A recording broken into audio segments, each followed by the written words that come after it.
मदीने की बातें भी मदीने की, जीने में जीना है क्या बात है जीने की। अरसा हुआ तैबा की जिस गलियों से गुजरे,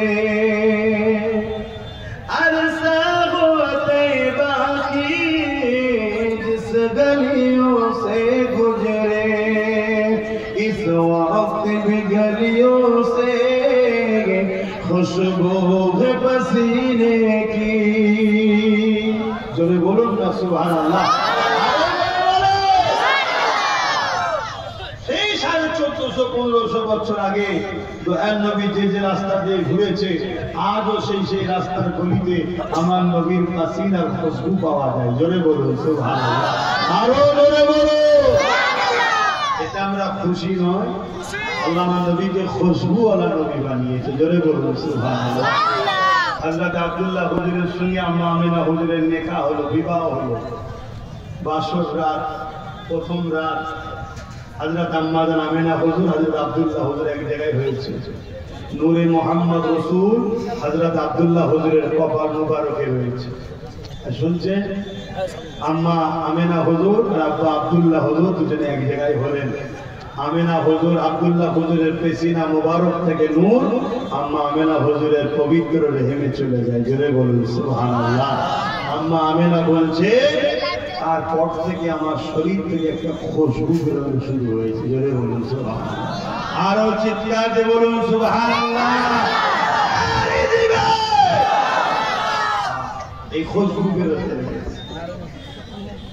এই খুশবু যত দিন যায় বাড়তে শুরু করেছে। হযরত আব্দুল্লাহ হুজুর কারবারের জন্য বাইরে গেলেন, আসার পথে ইন্তেকাল হয়ে গেলেন। ইন্না লিল্লাহি ওয়া ইন্না ইলাইহি রাজিউন। আমার রাসূল পাক সাল্লাল্লাহু আলাইহি ওয়াসাল্লামের আম্মা জান বলেন, এই খুশবু যত দিন যাচ্ছে বাড়ছে, যত দিন যাচ্ছে বাড়ছে। একদিন এমন হলো, পুরো মক্কার অলিতে গলিতে এই খুশবুর চর্চা হচ্ছে চারিদিকে। যারে আমিনা কোথা থেকে পায় এই খুশবু মাকে? এ তো মক্কার কোন দোকানে বাজারে পাওয়া যায় না। এই কথা হযরতে আব্দুল মুতালিব রাসূলুল্লাহ দাদার কানে গেছে। রাসূলুল্লাহ দাদা বলছে, হ্যাঁ আমিও ভাবি এই খুশবু আসে কোথা থেকে। রাসূল পাক সাল্লাল্লাহু আলাইহি ওয়াসাল্লামের দাদির সঙ্গে আলোচনা করেছে যে আমি বিভিন্ন জায়গায় যাই, এই খুশবু তো কোনোদিন দেখিনি। অনেক রাজাদের সঙ্গে মিশি। রাসূল পাকের দাদা জান ছিলেন মক্কার প্রেসিডেন্ট ওই সময়ে, ভিআইপি ব্যক্তি। তাই তিনি বলছেন যে খুশবু কোথা থেকে পায়। আম্মা আমিনা হুজুরকে ডেকেছে, আমিনা রে এই খুশবু তুমি কোথা থেকে মা গো পাও? আম্মা আমিনা বলেন, আব্বা আম্মা এই খুশবু আমিনার মাথা নয়, এই খুশবু যিনি আমার গর্ভে রয়েছে তিনার, অর্থাৎ মুহাম্মদ রাসূলুল্লাহ খুশবু। জোরে বলুন সুবহানাল্লাহ। সেই নবীর উম্মত আমরা গর্বিত নয়? কথা বলো গর্বিত নয়? কিন্তু আজ বড় প্ল্যান মাফিক আমাদেরকে নবী বিদ্বেষী বানানো হচ্ছে। ইসলাম থেকে সরাবার আজ বড় পরিকল্পনা হচ্ছে। সেই পরিকল্পনার একটা পরিকল্পনা হলো, খুব ঠান্ডা মাথায় শুনবে, আজ আমার আল্লাহর দ্বীনের উপরে আঘাত দেওয়া হচ্ছে। কেউ বলছে আইলা মুহাম্মদ রাসূল বলা যাবে না, আবার কেউ বলছে ইসলামে নাকি রেপ করাটাও পাপ না। শুনেছেন না শোনেন? এই শুনেছেন না শোনেননি?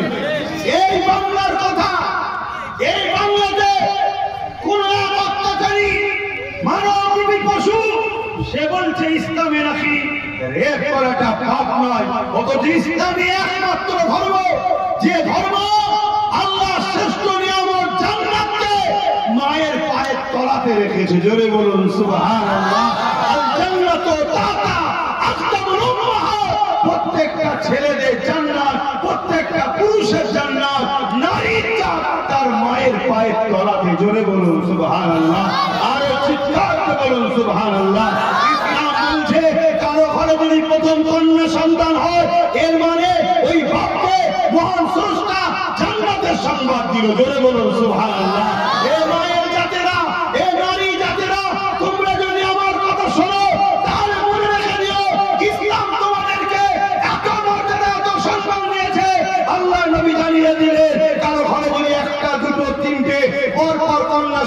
হয়, ওই বাপ যদি মনে বেজার না হয়, 3 কন্যাকে পেয়ে খুশি শুকরিয়া আদায় করে লালন পালন করে যদি 3 কন্যার বিবাহ দিতে পারে, আল্লাহ নবী দুটো আগুন করে দেখাচ্ছে, যেমন দুটো আগুন পাশাপাশি আছে, ওই 3 কন্যার বাবা আব্বা আমি রাসূলুল্লাহ একসাথে জান্নাতে থাকবো। জোরে বলুন সুবহানাল্লাহ, আরো জোরে বলুন সুবহানাল্লাহ।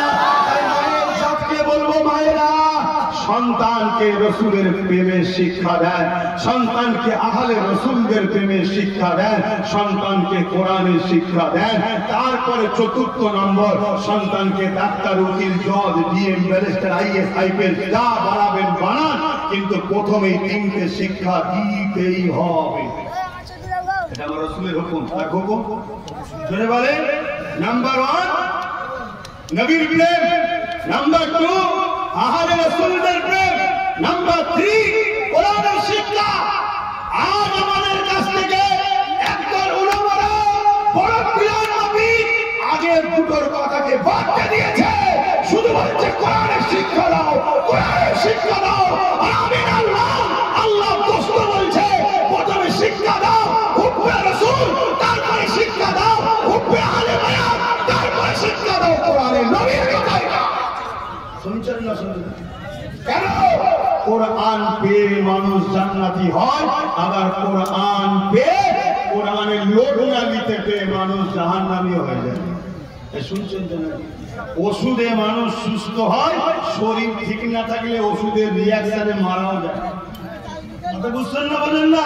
কোরআনের মতো লোড যেটা পাহাড়ের উপরে রাখলে পাহাড় ধ্বংস হয়ে যেত, ওটা তুমি তোমার উপরে রাখবে কি করে? আগে নিজেকে শক্তিশালী করতে হবে। এই নবীর প্রেম ও আহলে বায়াতদের প্রেম দ্বারা নিজের সিনাকে প্রথম শক্তিশালী করে নাও, তারপরে কোরআনের লোড দাও, তবে তোমার কোরআন নিয়ে সঠিক রাস্তা পাবে। না হয় মাওলা আলীর বিরুদ্ধে যারা লেগেছিল তাদের স্লোগানই ছিল কোরআন মানবে না আলী মানবে, কোরআন মানবে না আলী মানবে, কোরআন মানবে না আলী মানবে। তারা কোরআনের পক্ষে থেকেই খারিজি হয়ে বেকার জাহান্নামী হয়েছে। কথা বুঝছেন না? বোঝেন না?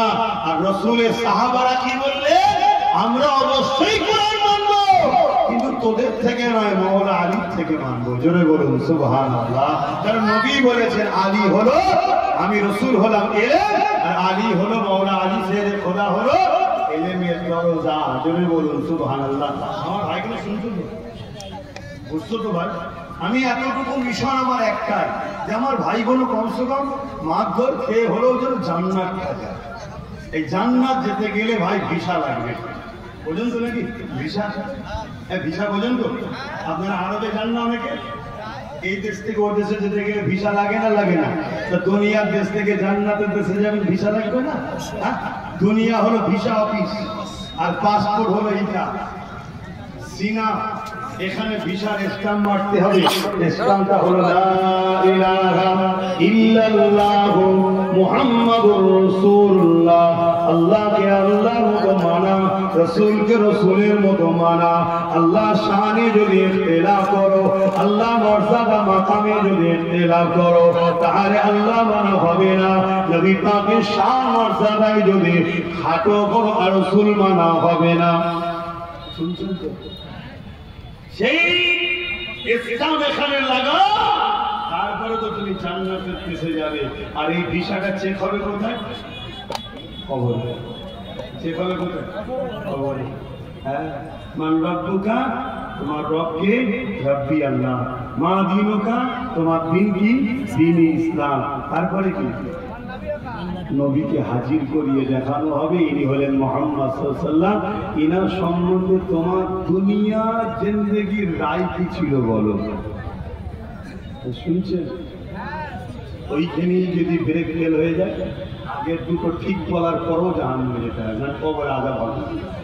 আর আগের দুটো যদি গন্ডগোল হয়েও যায়, আর হুজুরকে দেখে যদি চিনতে পেরে যায়, আরে আমার আকা তো, আমার নেতা তো, আমার সহিংস তো, আমার রাসূল তো, আল্লাহ বলবে ফারিস্তা রে, তোদেরকে দেখে ঘাবড়ে গেছে। বন্ধুকে যখন চেনে, তার মানে আমাকেও জানে, দিনকেই জানে। কেন? বন্ধুত্ব কাজই ছিল আমাকে চেনানো আর দিনকে জানানো। মাফ করে দে। জোরে বলুন সুবহানাল্লাহ। রাসূল চেনো, রাসূল চেনো, রাসূল চেনো। আজ নবী হারা হয়ে মার খাচ্ছি আমরা, নবী সরে দেওয়ার জন্য মার খাচ্ছি আমরা। কি গো অসুবিধা হচ্ছে? কিন্তু নামাজ পড়তে পড়তে চালালে হবে।